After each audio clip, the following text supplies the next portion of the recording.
What if superpowers weren't science fiction? What if right now, somewhere on Earth, there are people who can't feel pain, who see colors no screen can display, who can remember every single day of their lives, or who can survive conditions that would seriously injure or kill most people? No radioactive spiders, no glowing serums, no secret laboratories, just the human body, glitching in fascinating ways. These aren't mutations that turn people into superheroes, but they do create abilities that feel completely unreal. Now let's be very clear before we continue.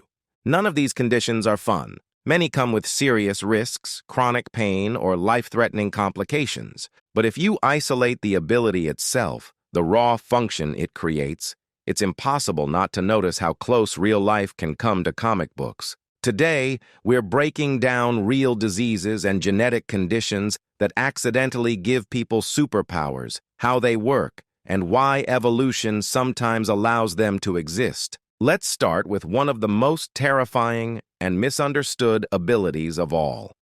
Congenital insensitivity to pain, pain immunity.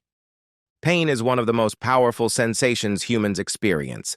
It stops you from touching fire. It forces you to rest injuries. It keeps you alive. But people with congenital insensitivity to pain, or CIP, don't have it at all.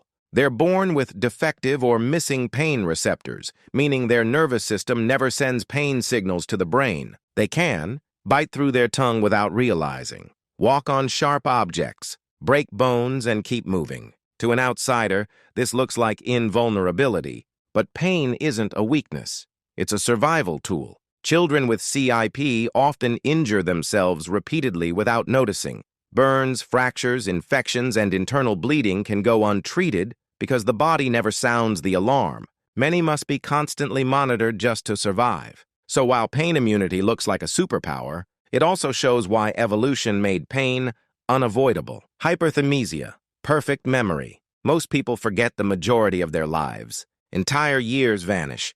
Details blur. Memories fade. People with hyperthymesia, also called highly superior autobiographical memory, experience the opposite.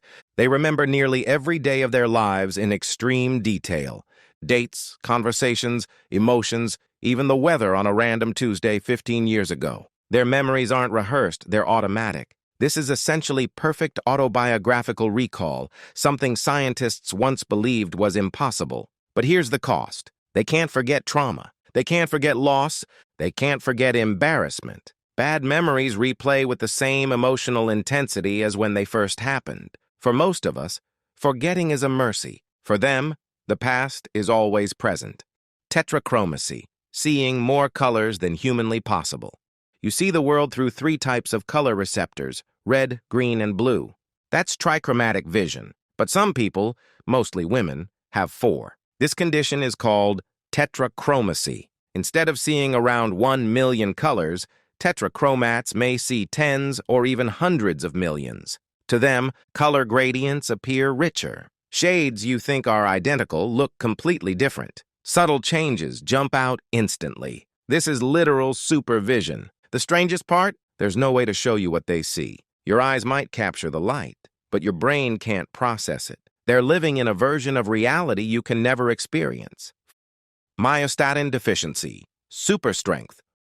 Muscle growth in humans is regulated by a protein called myostatin. Its job is simple: limit how much muscle you build.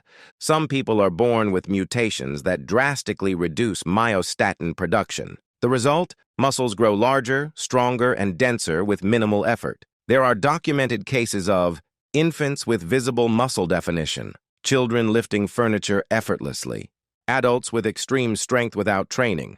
This is natural super strength. But there's a problem. Muscles don't grow selectively. The heart is a muscle too. Over time, excessive muscle growth can strain organs, joints, and the cardiovascular system. So once again, the power exists, but balance is lost. Ehlers-Danlos syndrome, extreme flexibility. Some people can bend their bodies into shapes that seem impossible. That's often due to Ehlers-Danlos syndrome, a group of connective tissue disorders that affect collagen. Collagen gives your body structure. When it's faulty, joints hyperextend, skin stretches abnormally, ligaments become unstable. This can create contortionist-level flexibility. Many dancers, gymnasts, and performers unknowingly have mild versions of EDS, but flexibility comes at a cost. Joints dislocate easily.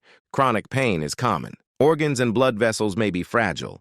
What looks like a superpower on stage can be exhausting and painful in daily life. Congenital analgesia with anhidrosis, pain and heat resistance. This rare condition removes both pain sensation and the ability to sweat. At first glance, this sounds like a terrifying combination, and it is, but it also creates unusual resistance to heat injuries and physical trauma. People with this condition may not react to burns, tolerate extreme temperatures, ignore injuries entirely. This resembles fire resistance, but sweating exists for a reason. Without it, body temperature can skyrocket, leading to heat stroke or death. The body trades awareness for danger. Savant syndrome, extreme intelligence. Savant syndrome gives some individuals extraordinary mental abilities far beyond normal human limits. Examples include instant complex calculations, perfect musical pitch, hyper-detailed artistic memory, learning languages rapidly. Some savants can recreate entire city skylines after seeing them once. This is human supercomputing. Most savants also have neurological conditions like autism. The brain reallocates resources, reducing some abilities to massively amplify others. It's not magic. It's neurological specialization taken to the extreme. High bone density. Mutations, unbreakable skeleton. Some rare genetic mutations cause bones to become unusually dense and strong. Unlike brittle bone disorders, this creates increased impact resistance, fewer fractures, greater skeletal durability. It's basically natural body armor. However, dense bones are heavier. They can compress nerves, restrict movement, and cause joint problems. Still, surviving impacts that would hospitalize most people? That's undeniably superhuman. Extreme cold adaptation, enhanced survival. Certain people have bodies that function unusually well in extreme cold, some due to genetics, others due to long-term adaptation. Their bodies preserve core heat efficiently, maintain circulation longer, delay hypothermia. They aren't immune, but they survive conditions that push normal humans to their limits. This is enhanced environmental resistance, not unlike what we imagine for extreme explorers or survival-based heroes. Electrohypersensitivity, unheightened sensory processing. Some neurological conditions dramatically heighten sensory input. Sounds feel louder, lights feel brighter, textures feel intense. While overwhelming, this can also create superior pattern recognition, enhanced auditory detection, extreme attention to detail. In controlled environments, these traits can outperform normal perception. The downside is sensory overload, but the ability itself is real. Here's the truth behind every superpower you've seen today. None of them exist without a cost. Pain exists to protect you. Limits exist to keep systems balanced. Evolution prioritizes survival, not greatness. Every superpower is a side effect of something breaking, mutating, or rewiring inside the human body. But that doesn't make them any less incredible, because when you strip away the fiction, one thing becomes clear. The human body already borders on the impossible. We don't need superheroes to imagine power. We just need to understand ourselves.